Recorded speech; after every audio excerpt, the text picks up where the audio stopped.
Welcome to Creepy Canvas, the channel where chilling tales come to life.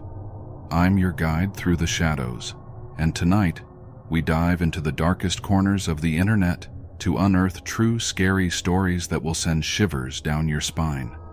From haunted forums to mysterious encounters, our canvas is painted with the stuff nightmares are made of. So, grab your courage and join us on this journey into the unknown. Don't forget to subscribe, because here on Creepy Canvas, every story leaves its mark. Now brace yourself for the true scares that await. Story 1. We got lost in a forest. The following is a story that took place quite a few years back now. However, it still baffles me completely, and I'd like to share it here. I'm a teenager, and I've been in scouting Boy Scouts for nearly all my life, and I really enjoy exploring with my friends and being trusted more, as I'm older now. A few years ago, me and two girls named Amy and Harriet were asked to head into the woods surrounding our campsite to find a long, straight stick suitable for carving into a point. Bear in mind that I was a lot younger back then. Harriet was older, and Amy only 1 year older than myself. We had been walking in deliberately the same direction as to not get lost, and memorizing the surroundings as we went, in order to find our way back easily. About 15 minutes in, we couldn't find anything to take back, so we turned around to return to the campsite. That's the initial panic set it. The trees had almost unnaturally knitted themselves together in such a way that it seemed our path was non-existent in the first place, like it had just vanished. We looked around 360 degrees and now everything looked exactly the same. Trees we could have sworn were different from one another appeared as all copies of the same tree. We kept walking in what we thought to be the correct direction, whilst shouting out for help, and eventually came to a concrete path, almost like a road, but very thin, separating the forest, splitting it into two. We didn't follow the road as it went in the wrong direction to our campsite. On the other side of the path was more forest, however nearby was an abandoned shack, likely used for storage or whatever else. We had no idea anything like this was out here in these woods, so we just kept walking. We eventually came to a road we didn't recognize.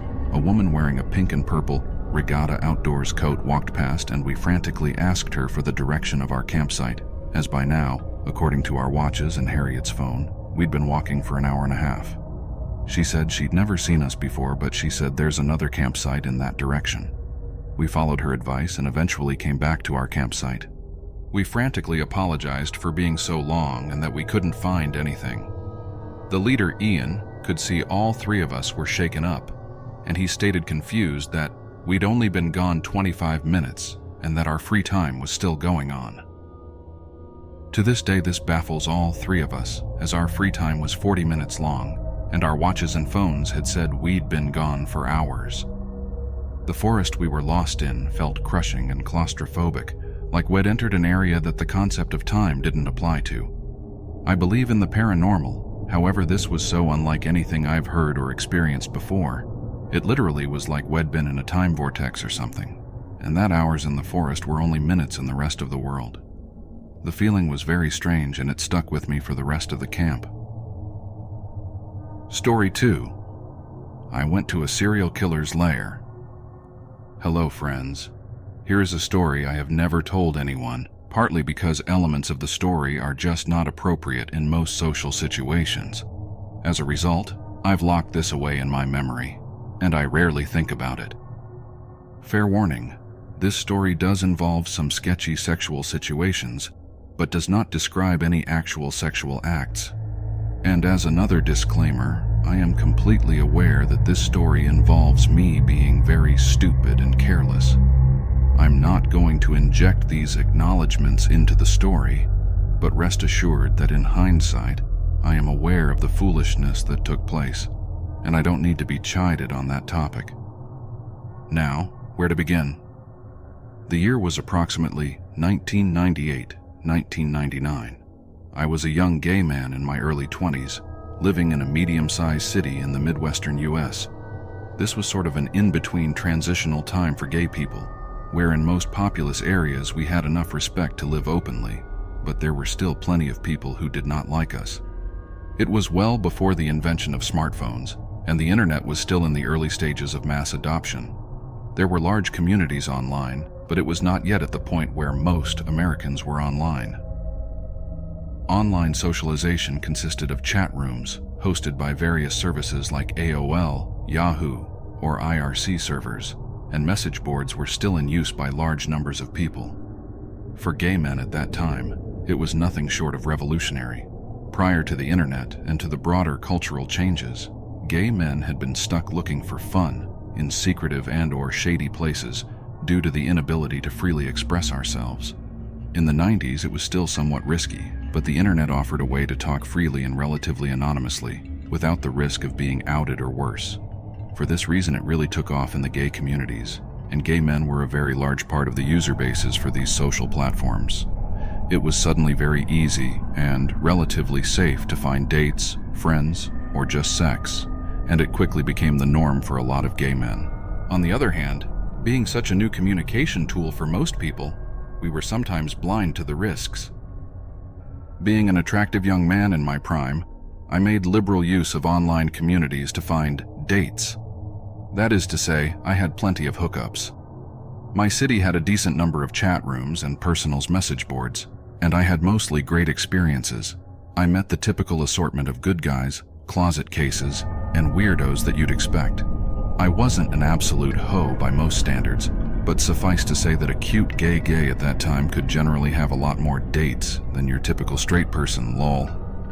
At some point during this time, I'd had some brief chat on a message board with a guy from my city. I forget his screen name, it's been over 20 years, so let's call him Slim Guy 65. This back and forth had happened on a general thread in the gay section, not in private messages, so it was visible to anyone who chose to read that thread. Nothing had come of it, but about a week later, I received an email from an unrecognized address. The email basically said, "Hey, I'm not gay and I don't agree with the gay lifestyle. I'm here because my friend met this Slim Guy 65 person from this message board, and the guy really hurt him. I don't want this to happen to anyone else. My friend tried to tell the police, but they wouldn't do anything. I see you were talking to Slim Guy 65, so just be careful and stay away from him." Okay, that's strange. What does this person mean by really hurt him? Was his heart broken? Did he get beaten up or verbally abused or what? I responded to the email asking for clarification on what exactly happened. I never received a response. I was slightly weirded out by it, but on the other hand, it's an anonymous email from someone who doesn't respond and is vague about their warning. This could be anything. It could be some disgruntled ex trying to mess with the guy. It could be a real warning about someone gay bashing. It could be someone trolling who doesn't have anything to do with anyone. I kept it in the back of my mind, but pretty much shrugged it off. Several weeks later, I had a weekday off work and decided to take to the internet to fish for some deep and, as was my custom. Lo and behold, I had an email response to a personal ad. It was Slim Guy 65. He was offering to meet at his place to hang out and just have a good time. Wink, wink, nudge, nudge. I won't go into details, and as I recall, there weren't really many details discussed, other than the small talk and intros we'd done previously. Nothing about this guy was really sounding interesting to me, but I had no other offers on this day, so I decided why not. I'll go see what this dude is about. As I typed my reply, I suddenly remembered the strange email I'd received warning about this person. I went back and reread it. Still vague, still presenting more questions and no answers. Should I take this anonymous warning at face value and just ignore SG65? I decided to go check him out anyway. His address was on a rather busy street in the middle of a dense residential area, not some shack out in the woods, and I can handle myself. If he's weird, I can just fuck out of there. Before long, I arrived at the house at the agreed time. It was a duplex-style house with one apartment on the ground floor and one on the second floor, part of a row of several identical duplexes. It was the middle of the afternoon. There was plenty of traffic on the street and the occasional person out on their porch or in their backyard. I pulled up the driveway to the parking area behind the house, got out, and knocked on the door. The guy that answered was a pretty normal, kind of mousy-looking man, probably in his 40s. Slight slim build, soft-spoken, looked like any guy working in an office cubicle somewhere. Not really my type, but honestly, my curiosity was piqued, and I had nothing better to do, so I stepped inside to take a look around and gauge the situation, with the warning email fresh in my mind. I stepped into the back door, into the kitchen. It was very clean, and there was nothing out on the counters, and no table and chairs or anything. That is to say, it did not look like someone was living there. It had been kept up and cleaned, but looked empty. Looking out into the apartment, I could see that it was not set up as a living space. A large window with sliding glass was between the kitchen and living room, and I could see what looked like a large table out in the living room area. SG65 said something like, "This isn't where I live. A friend of mine used to run a doctor's office here. I maintain the building for him. It's private though. We have the place to ourselves." Weird. Okay. He shut the back door and locked it. With a keyed deadbolt, the kind that you need a key to open, even from the inside, and put his keys back in his pocket, saying, "So, what do you want to do?" At this point, my danger sense spiked. This is not a normal home, and why is he locking the door like that? It's not necessarily suspect. A lot of people have that sort of lock on their door, and the door has a window, so it even makes sense. Still, something is not right here, I can tell, and now I'm locked in. I asked him why he was locking the door like that, which immediately flustered him. He was looking rather nervous, and his voice was a little wavery and halting, not quite stuttering, but almost. He said, well, we don't want someone to come in and interrupt us, right?" Flashing a weak, unconvincing smile. His demeanor and body language were all I needed to confirm that this guy was up to no good, or at least there was something he was hiding. However, I could tell that I was intimidating him. I was not a particularly muscular kid, but I have a larger frame. Like, even when I'm at my very thinnest, I will still wear size L tops and 36 waist pants, so I look big, which people tend to interpret as me being stronger than I really am. Also, I'm not a tough guy at all, but I have a resting facial expression that makes me look like a badass thug. People who don't know me often assume that I'm rough or something. I sometimes use this to my advantage while I can, because before long a new acquaintance will eventually figure out that I'm a total wimpy and lol. But this was definitely an occasion to play up the tough guy appearance, and I did exactly that. I put on my best steely face and told him to unlock the door, and that I don't want to be locked in here. He looked for a moment like he was going to pee his pants, then he said, "Okay, all right, I'll unlock this." He unlocked the deadbolt, "And I'll just lock the knob here." And he turned the little dial that locks the doorknob. That was fine with me. I continued to stare at him until he said, "I'll leave the keys on the counter right here." And he set his keys down near the sink. I was relatively satisfied with that answer.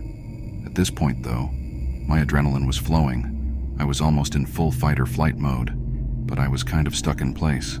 The guy was between me and the door. I was freaked out, but this little weasel did not appear to pose any immediate physical threat to me. I could tell that his pant pockets were empty, and that I was intimidating the living hell out of him. I didn't know yet exactly what to do. Now keep in mind that despite my wordy descriptions, this all happened very quickly, without any really long pauses. It had only been maybe 1 to 2 minutes since I had stepped in the door. This all happened at the pace of a conversation. The guy was obviously nervous and trying not to appear so. He said, "Well, let's go in," and walked a wide path around me through the kitchen into what would normally be the living room, and toward the hall to the right from there. I was familiar with this floor layout. It is very common in this area. The hallway would lead to 2 small bedrooms with a bathroom in between them. I hesitated, thinking I should just walk out that back door and take off, but really, now I was super curious. I knew there's no way in hell I'm doing anything with this guy, but I kinda want to see what's going on in here. Also, I'm confident that he can't take me if it comes to a fight, so I slowly headed toward the living room. It felt like I was walking in slow motion. From the kitchen entrance, I could see a large rectangular stainless steel table taking up a lot of the living room. I remember thinking, this looks like a surgical table. It looked like it could rise and tilt, and it had a recessed channel running all the way around the edge. In hindsight, I now know what that was. It was 100% a mortician's table. Dude had a mortician's table in there. But at that time, I thought it looked like a medical table of some sort. There was some other office-type cabinets and stuff around, I think. But now all I really remember is the table in that room. The large front window looking out onto the street was covered by vertical blinds that were closed. SG-65 said something like, "This used to be a doctor's office, like I said. Come on back here." The hallway revealed the room setup that I expected. The first bedroom door was closed. The second door was open to a small, very clean bathroom. At the end of the hall was the other bedroom, which looked like, if the doctor's office story was true, had at one time been converted to an exam room. He said, "We can go in that room if you want. Go ahead. Take a look." And he stayed by the other closed bedroom door. The back bedroom door was open, and I could see that the walls were covered in a honey-colored wood paneling, the type you might see in a den or office that hasn't been updated since the early 1970s. I slowly took a few steps down to that door, trying to be very aware of what Mr. Creepy was doing behind me. He didn't move. When I got up to that room, the first thing I noticed was the door had a keyed deadbolt lock, like the back door. This room locked from the outside. I wondered if there was a lever on the inside, but I pretty much knew the answer to that question without needing to check. I also saw a chair, a non-swiveling plastic desk chair with thin metal legs, sitting near the center of the room. The room had old, dark carpet and those wood-paneled walls. I noticed that the walls were completely paneled with no windows, and I know that room had at least one window, probably two, so whoever did that paneling went over the windows. There was also a phone in there, plugged in, and sitting on the floor. It was an old office phone, probably from around the 80s or early 90s, dingy beige plastic with several buttons to manage different phone lines. Just sitting on the carpet near the wall, with the chair at a slight distance facing the phone. There was nothing else in that room. I was standing at the threshold of that room, with one foot slightly in, absolutely not going past that door. I looked back at Dude. He was still standing by that other door, just nervously smiling at me, trying hard to look casual, but obviously very nervous or something. He said something like, "Well, what do you want to do?" Instead of answering, I felt around the backside of the debolt lock. Sure enough, nothing there but the smooth wood of the door. It also dawned on me that I did not see a light switch anywhere for the ceiling lamp.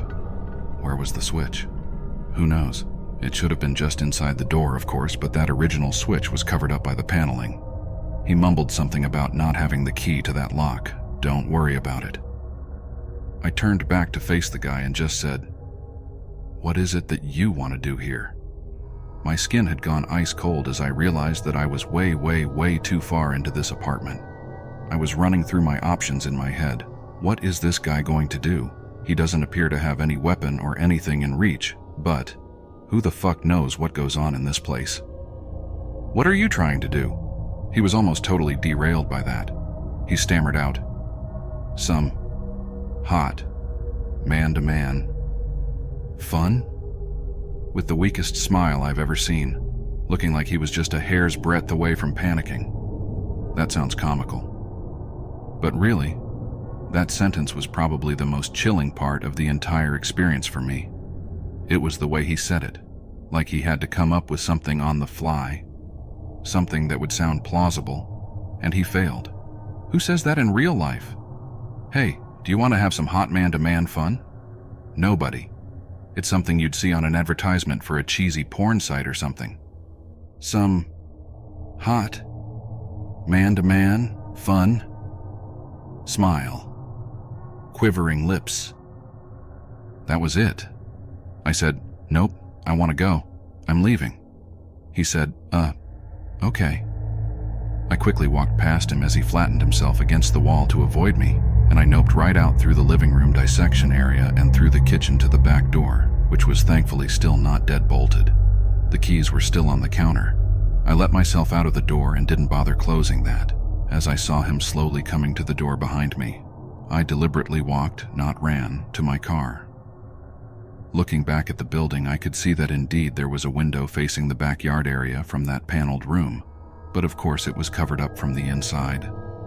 Dude was shutting and locking the back door, and I left, heart pounding. skin icy cold, thinking, holy fuck, what was that? So, was this guy some kind of killer?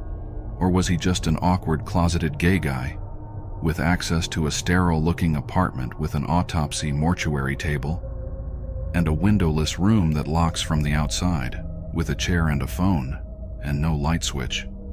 It's clear to me that the poor soul who walks into that room gets locked in. He probably shuts off the light from somewhere and calls the phone. Other than that, it's anyone's guess what happens. I assume the friend of the judgmental person who emailed me must have been some kid that got locked in for whatever game ensues. Driving home at first, I thought, of course, I have to call the police and tell them what's in that place. But, thinking it through, I realized I didn't really have any crime to tell them about. I went to meet a man for casual sex. And what? He has a room with a chair in it? He has, as I thought at the time, an exam table? The police aren't going to do anything with that story. The guy didn't touch me or do anything to me, and I left. I considered calling an anonymous tip line, but again, what exactly would I report? There was no actionable crime. Also, keep in mind that at that time, while the local police in this city were pretty decent, they weren't especially interested in getting involved with helping the gays. They'd prosecute actual crimes if it was cut and dry, but I'd heard plenty of accounts of them not choosing to follow up on cases where there was not an easy arrest to be made. I decided not to report anything because nothing would come of it except drawing unwanted attention to myself. Even in retrospect, I think that was probably the most rational choice to make. If this happened today in 2020, the law enforcement would probably be a lot more interested in it. But back then, not so much. So live and learn. I still drove past that house once in a while in the normal course of life for several years, and I'd pay attention to how it looked. The vertical blinds were closed for maybe 5 or 6 years, wherever I went past. Then eventually the blinds were down and there were decorative curtains in the window, so I assumed the place was eventually sold to someone who actually lived in it. Around 2002, maybe 2003, there was a murder of a young man on the news. He'd been found in the next state, which borders on my city, so it's not very far away. I recognized the guy from the gay community, but didn't know him personally. A friend mentioned to me something about the local serial killer. I said, "What?" He explained that a few young men had gone missing over the past year, each after being at one specific dive bar, and each being found several miles to the north past the state line and out in the country. The case on the news matched up with that MO. My friend told me the young guy had been at that bar and left with someone the night that he disappeared. The news report didn't mention anything about a gay bar or similar recent cases, of course. I had to wonder if my acquaintance from the internet had anything to do with it. The location of the murders apparently was nowhere near that duplex, at least according to the story I was told. I never heard of a resolution to that murder on the news, or any official mention of a suspected serial killer, other than some gossip. So, that happened. Story 3. The Night Shift. This is probably the creepiest, most unexplainable thing that has ever happened to me. I used to work overnight as a security guard at the local port. Usually none of the port workers would stay overnight, except for the safety official. I wouldn't be on the shift alone since the site has a radius of nearly 2 miles. Overnight, usually there would be 3 guards, including me. Since the area was fairly big, there were different posts, but front gate was the main entrance area where all of the guards would be stationed overnight since there was no need to put them in other posts due to the fact that there was no activity in the site at this time. The veteran guards that have been there for years would often say that the site was haunted, given the fact that there have been accidents and deaths that occurred in the area a long time ago. I was aware that people died there due to freak accidents, and I do believe in angels and demons since I'm actually a religious person, but I always thought that the superiors were just messing with the new guys. I would work 5 to 6 nights out of the week, and for the first few weeks I never really saw or heard anything out of the ordinary, except for maybe a few questionable creaks, and would see a few misplaced objects while doing my patrol rounds. But nothing too crazy. Just to describe the setting to you, This is a fairly big site, and on occasions when there were big projects being constructed at the port, the workers would sometimes stay overnight. Due to the fact that there were times where port workers were required to stay at the port for a few days, there's a gym in the site for their convenience. This gym is fairly old. In the gym there's a sauna, weights, and even a racquetball court. If you don't know what a racquetball court is, it's similar to an indoor tennis court with thin plastered walls and thick glass doors. Usually on our patrol rounds, me and one of the other guards, Mike, would stop by the gym and play a few rounds of racquetball before returning back to the front gate. On one of those nights, me and Mike decided to hit a full workout instead of playing racquetball in the cage. This is around 2:30 a.m., and the entire building is so quiet that you can hear the electricity running through the lights. The air conditioner is off, and so is everything else. The only thing that's running are the lights. 15 to 20 minutes into the workout, we hear a loud thump. We crossed it off as nothing and continued working out. Then, after a few more minutes, we heard the loud thump once more. At first we thought it was our lieutenant, which could have been walking around, but then we radioed him and he gave us his location, which was front gate. We tried thinking logically on what could be making those thumps on the wall. They were coming from the court on the other side. We thought it was the air conditioner, but then we remembered that it was off, and even when it's switched on during the day, there's no reports of thumps coming from the air conditioner.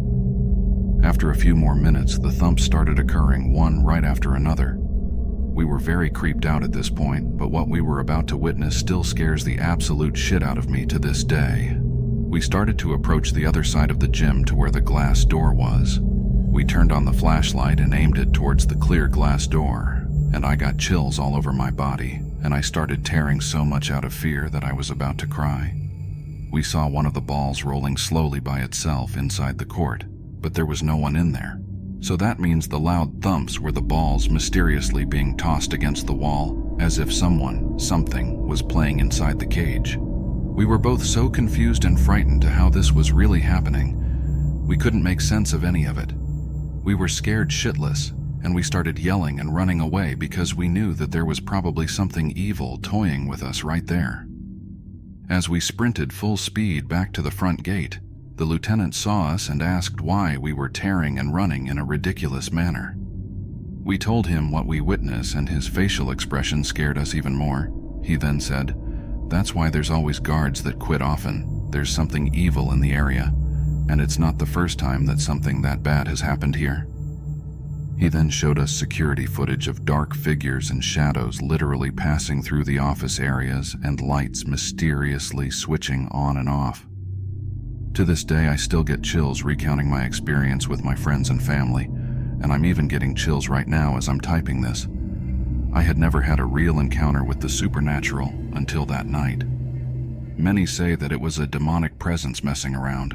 Others say it was a ghost of a dead person who died in the area. I don't know what it was, but I didn't last long in the job after that. Story 4.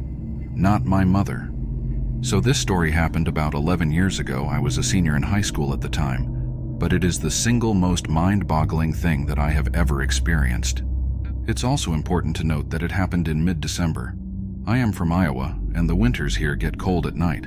Like if you get stuck outside, you will die kind of cold. That plus the snowfall makes everything dead silent. You can hear anything and everything inside the house and even immediately outside of it. Well, me and my best friend were hanging out in my family's walkout basement, just having a boring winter night playing video games.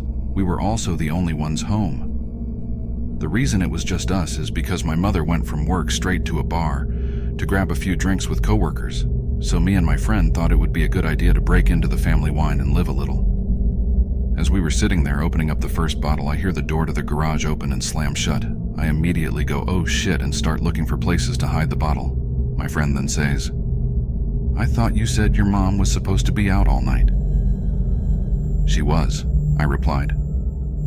I then heard a few heavy stomps and hear my mother yell out, "Honey, anyone home?"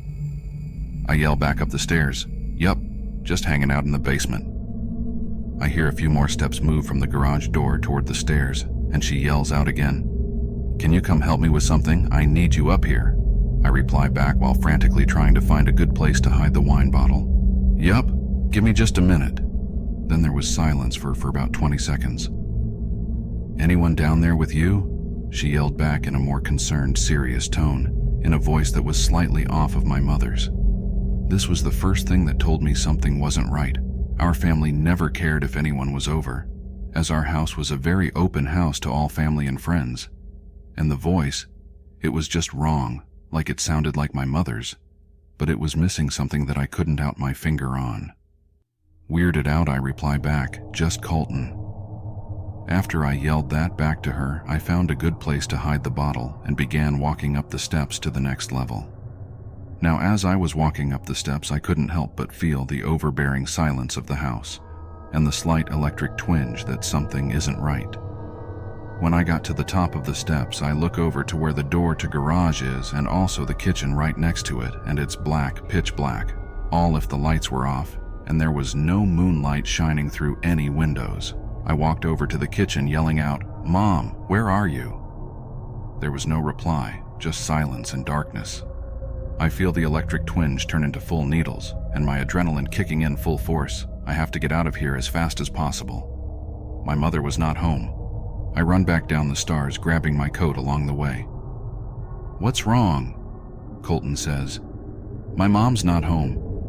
I reply as fast as I can, looking for my truck keys. "What do you mean? You were just talking with her?" I could see the confusion in his face. "There's no one home. We need to leave now." I took a few steps towards the back door that opens up to the yard, and then I see my dog shaking on the couch and my cat growling behind it. I couldn't leave them. I just knew that if we left, something would happen. "Are we leaving?" Colton said, still confused as all hell. "No, I can't leave them here alone. Something is really off. I'm going to call my mom and figure this out." I pull out my phone and call my mom. She picks up immediately. "Hello? What's going on?" She answers. "Mom, were you just home? I heard you yelling for me from the second level, and when I went up, you weren't there," I said frantically, hoping that she was playing a joke. "No, I'm just leaving the bar. I wasn't feeling very well. Are you okay?" "What do you mean you heard me?" I fill her in on the whole story, and she rushes home. Colton and I stayed in the basement with the animals until she got home. But before she did, you could hear something upstairs, not walking or sitting on things, but a pressure in the air, like a black hole was slowly moving from one room to the next. And the word that I would instinctively describe it as is hungry. When she got home, you could feel the thing leave just as quick as it came, like an overbearing predatory presence had just flown away. We still have never figured out what the hell was going on, and this is just one story of many unexplainable things that have happened to us. But this is the easiest to write down, and one that I was happy to have a witness. My mother has passed away now, and I have moved away to Arizona, but whenever I go back to Iowa and I see Colton, he still gets creeped out by what had happened. I will never truly know what happened, but I know that whatever it was that had my mother's voice, it was evil, and it was hungry. Story 5. Help me, I'm lost. I was living in a rural area in Oklahoma with my mother at a small lake house, and I'm probably 10-11 at this time. One night I'm sleeping in my room when I randomly and abruptly wake up for no reason. This was not normal for me, and I felt very uneasy. The only sound I could hear was my mother snoring in the next room on the couch. I rolled over and tried to go back to sleep, but my need to use the bathroom was growing more urgent, so I grudgingly forced myself to head that way. The bathroom is on the other side of the house, around a corner and past the kitchen, and finally down a long hallway on the right. So after I made the trip and finished my business, I flipped off the light switch and started heading back to bed. That's when I heard the distinct click of the light switch, and I saw the glow of the bathroom light in the hallway. Terrified, I slowly turned around just to witness the light in the bathroom start clicking on and off. Click, click, click, click, click, click. Finally, it shut completely off. In the dark of the hallway, my eyes began to make out a white shape near the end of the hall. It was around my size and crouched to the floor. At this point, I'm frozen to the spot as my mind begins realizing that no one else is home except for my mom and myself. Then the white shape began whispering in a quiet man's voice, "Help me, I'm lost." I remember wanting to scream for my mom, but I couldn't, and instead I barely said, "No," before this thing starts running at me on what sounded like all fours. I quickly ran through the kitchen and around the corner before running to my sleeping mother, shaking her awake. I remember saying, "It's coming, it's coming," and my mother's eyes going from dazed to alert in an instant. She asked me what was going on, and I saw her eyes look over my shoulder before she screamed. Remembering her scream still makes my blood run cold. Never had I heard pure terror like that in my life, even to this day. She grabs me by the arms and pulls me into my room and slams the door. She holds me in her arms with her back pressed against the door as we listen. It sounded like this thing was running around in circles in the kitchen. We could hear hands and feet slapping against the tile. The kitchen had a sliding glass door to the outside, which sounded like it was thrown open then slammed. We sat there horrified until daybreak. I was sent to my grandmother's in the next town for a while after that, and never set foot in that house again. Years later, my mother said she went walking around the property after the incident and came across a small burial site with 3 headstones that each belonged to children from the early 1900s. It freaks me out because what I heard that night was a man's voice, but it was so unnatural. My mom still will not tell me what she saw behind me and what it was that made her scream. She tells me she's afraid it will know we're talking about it and it will come back. This is the first of many weird things that have happened in my life. Thank you, brave souls, for joining us on another spine-chilling adventure here at Creepy Canvas. If you enjoyed these tales from the shadows, don't forget to like, subscribe, and hit that notification bell so you never miss out on our next encounter with the unknown. Remember, the canvas is vast and the stories are endless. Share your thoughts and your own eerie experiences in the comments below. And until next time, stay vigilant, stay curious, and most importantly, stay creepy. Good night and sweet nightmares.